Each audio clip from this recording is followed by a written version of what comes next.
এই আমিষা ভিলাতে কি মনে করে ঘাঁটি করছেন? আমি তো কোনো ঘাঁটি করিনি, এটা আমার মায়ের সম্পত্তি ছিল।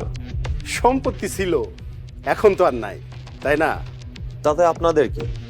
আমাদের অনেক কিছু। আমরা শফিক তফাদ্দারের লোক, যদি জানে বাঁচতে চান কাইটা পড়েন। আপনারা কি আমাকে হুমকি দিচ্ছেন?